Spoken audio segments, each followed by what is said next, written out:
진통제를 장기간 복용하게 되면은 몸에 결코 이롭지 않거든요. 특히 신장, 콩팥에 많은 손상을 줄 수 있다는 것을 우리 몸은 또 다른 질병으로 자신의 존재 가치를 나타내려고 하죠. 고혈압, 당뇨, 고지혈증과 같은 성인병이나 암과 치매 등과 같은 고질병이 발생할 가능성이, 질병의 마지막 단계는 바로 생명을 버리는 것이잖아요. 내 몸맘 사용법 종이TV. 여러분 안녕하세요. 내 몸마음 사용법 종이TV의 배종희입니다. 오늘은 지난 시간에 이어서 질병이 어떻게 발병하고 진행되는지에 대해서 자연치유학적인 측면에서 설명을 드릴 텐데요. 지난 시간에는 만성 피로에 대해서, 감기 자주 걸리는 것에 대해서 설명을 드렸지요.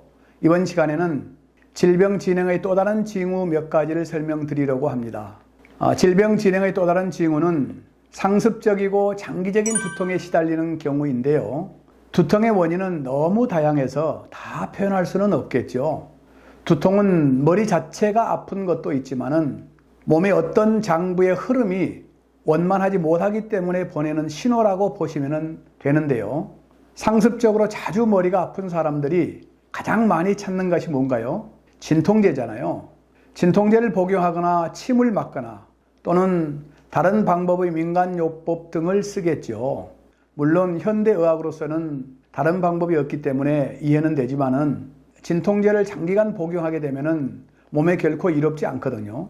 특히 신장, 콩팥에 많은 손상을 줄 수 있다는 것을 알아야 합니다. 신장의 역할에 대해서는 오장육부의 에너지 흐름에 대해서 설명드릴 때 자세하게 설명을 드릴게요. 저와 가까운 사람 중에 20여 년간 편두통이 심해서 늘 진통제를 상습적으로 복용했었지만은 식생활을 개선하고 나서 20여 년간 먹었던 진통제를 끊었던 사례가 있습니다. 또 한 사람은 극심한 두통으로 인해서 입원을 한 사례인데요. 밤새도록 입원을 해서 진통제 주사를 맞았지만은 효과가 없어서 그 다음날 퇴원한 후에 제가 비타민 B와 C로 치유했던 경험이 있습니다. 특히 그 사람이 B형 간염 보균자인데요. 비타민 B, C를 1년 이상 오랫동안 먹었더니 간에 있던 B형 간염 그 균이 없어졌다는 사실을 여러분 혹시 이해되십니까? 상식적으로 이해가 안 되잖아요. 그러나 분명히 B형 간염이 없어졌다는 것은 사실입니다. 두통은 아픈 부위에 따라서 원인이 다른데요. 앞머리가 아픈 경우, 오른쪽, 왼쪽 또는 뒤쪽이 아픈 경우 다양하죠. 그 원인을 분석해서 체질에 맞게 식습관을 개선해주면은 두통은 다른 질환에 대해서 비교적 쉽게 호전이 될 수 있다는 것이죠. 그것이 그동안에 상담하고 임상했던 결과이기도 합니다. 지금까지 설명드렸던 것은 두통에 대해서, 그리고 피로가 지속되고 감기 몸살이 자주 오는데도 불구하고 그 원인을 해소하지 않으면은 질병이 좀 더 진행될 수 있는데요. 이제는 고질병 단계까지 갈 수가 있죠. 그리고 우리 몸은 또 다른 질병으로 자신의 존재 가치를 나타내려고 하죠. 고혈압, 당뇨, 고지혈증과 같은 성인병이나 또는 암과 치매 등과 같은 고질병이 발생할 가능성이 많다는 것인데요. 그 원인을 자연치유학적으로 설명을 드릴게요. 먼저 고혈압은 심장의 에너지가 과다해서 혈압이 높은 경우도 있고요. 또는 심장의 에너지가 너무 부족하거나 또는 혈관에 찌꺼기가 많이 쌓여 있는 상태에서 발끝까지 혈액을 보내기 위해서 심장의 압력을 높여야 되잖아요. 이런 경우에도 혈압이 올라갈 수가 있거든요. 이렇게 혈압이 높은 경우에 식습관과 운동 습관을 바꿔주었더니 1년 정도 지나니까 혈압이 정상적으로 된 사례가 많이 있으니까요. 혈압이 높은 분들은 염려하지 마시고 식습관을 개선해서 혈압을 정상적으로 바꿔보세요. 다음은 당뇨에 대해서 말씀드릴게요. 당뇨는 골치 아픈 병으로 생각하시는 분들이 많죠. 왜 그럴까요? 당뇨로 인해서 합병증으로 발전될 가능성이 많기 때문이죠. 당뇨는 간, 담, 췌장의 에너지가 약해서 췌장에서 호르몬 조절 역할을 잘 못하는 경우에 당뇨가 많이 나타나는데요.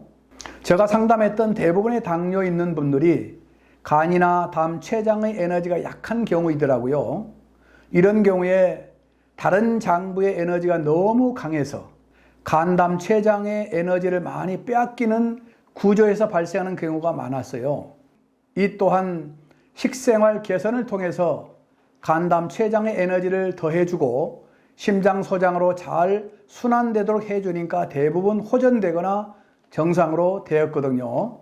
다음은 고지혈증에 대해서 설명을 드릴게요. 고지혈증은 대부분 간의 에너지가 부족해서 간의 역할이 약한 경우에 많이 나타나거든요. 우리 몸에 간은 대왕의 장부라고 하는데요. 세상적으로도 임금이나 대통령도 해야 할 일이 얼마나 많겠어요. 그런 것처럼 간이 담당하는 일이 참 많지요. 간의 중요한 기능 중에서 몇 가지만 말씀드리면은 여러 가지 영양분이 대사작용을 하고요. 해독작용과 살균작용 등과 같은 여러 가지 중요한 기능을 담당하기 때문에 간의 기능이 저하되면은 여러 가지 건강적 문제가 많이 발생하게 되는데요. 이런 경우도 역시 식습관 개선을 통해서 간의 에너지를 보충해 주고요. 에너지가 잘 순환되도록 해주면 대부분 좋아집니다. 다음은 기타 다른 여러 가지 질환도 있지만은 방송을 거듭하면서 다음 시간에 좀 더 상세하게 오장육부별로 질병에 치유되는 사례를 설명드릴게요. 종이TV 상담을 하면서 대부분 체질과 섭생 관계를 분석해서 질병의 원인을 정확하게 확인하는 것이 중요하고요. 그리고 체질에 맞는 식습관 개선을 통해서 오장육부의 흐름이 잘 되도록 하면은 오장육부가 정상적인 기능을 하게 되니까 대부분 건강에 살 수 있다는 것을 믿고 실천하시면은 건강 수명을 누릴 수 있을 겁니다. 다음은 중병이라고 할 수 있는 암과 인지장애에 대해서 설명을 드릴게요.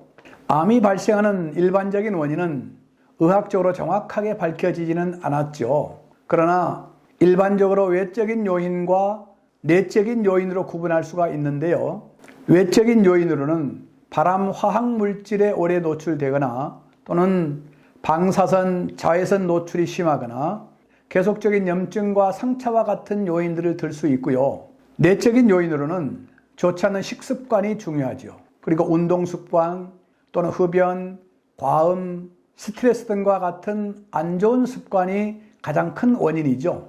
상담 결과에 의하면은 장부의 에너지 흐름이 가장 약한 장부에서 암이 발생하는 경우가 대부분이었다는 것이죠.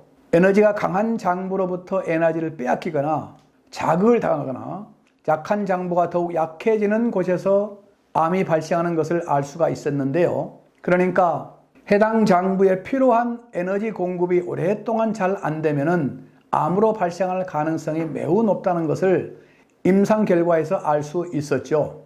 그러면 에너지가 약한 장부를 보완할 수 있도록 식습관을 바꿔주고 운동 습관을 체질에 맞게 바꿔줘서 장부의 흐름을 원활하게 해주니까 암덩어리가 점점 줄어드는 사례가 있었죠. 6개월 정도 살 수 있다고 암 진단 받은 사람이 7년 정도가 지나도 지금도 건강에 살 수 있는 사례가 있거든요.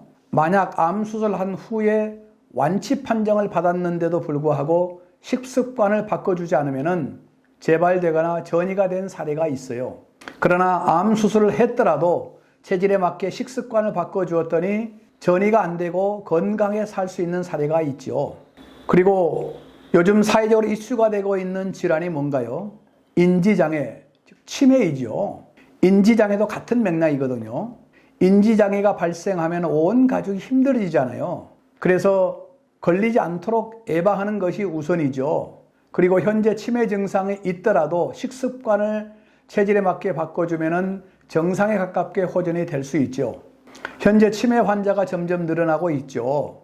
그리고 치매 환자층이 점점 젊어지고 있는데요. 여러 가지 치매 예방 프로그램이 개발되고 시행되고 있지만은 그것들은 치매를 예방하고 치매 진행을 지연시키는 등의 어느 정도 효과는 있어요. 그러나 식습관을 바꿔주지 않으면은 근본적인 예방이나 근본적인 치유 효과를 보기는 어렵다는 것이죠. 그래서 현재 다양하게 개발된 치매 예방 프로그램을 시행하더라도 반드시 체질에 맞는 식습관을 바꿔주어야 근본적인 치매 예방이 될 수 있고요. 증상도 호전되고 치유가 된다는 것을 아시면 좋겠습니다. 이제 질병의 마지막 단계는 무엇인가요? 바로 생명을 버리는 것이잖아요. 성인병, 고질병, 암과 같은 중병에 걸렸는데도 각 장부의 과도한 에너지를 그대로 방치하거나 부족한 에너지 보충이 원활하게 되지 않으면 우리 몸은 이제 포기를 하게 되는데요. 이것이 죽음이잖아요. 그래서 음식으로 치유되지 않는 병은 결코 치유되기 어렵다라는 말을 하는 겁니다. 히포크라테스가 우리가 먹는 것이 곧 우리 자신이다 라고 말했잖아요. 우리 몸은 몸 안으로 어떤 음식이 들어오느냐에 따라서 몸 상태가 변화하고 유지되는 것이죠. 먹고 마시고 호흡하고 그리고 운동 습관도 체질에 맞게 하면 더욱 좋죠. 오늘은 지난 시간에 이어서 질병이 진행되는 일반적인 과정에 대해서 설명드렸는데요. 다음 시간에는 오늘에 이어서 또 다른 여러 가지 질환에 대해서 설명을 드릴게요. 여러분 기대하시고요. 하루 3끼니 먹는 음식으로 건강하기를 원하신 분은 이 방송을 꾸준하게 듣고 실천하세요. 구독과 좋아요 잊지 마시고요. 삼시세끼니 먹는 음식으로 우리 모두 건강합시다.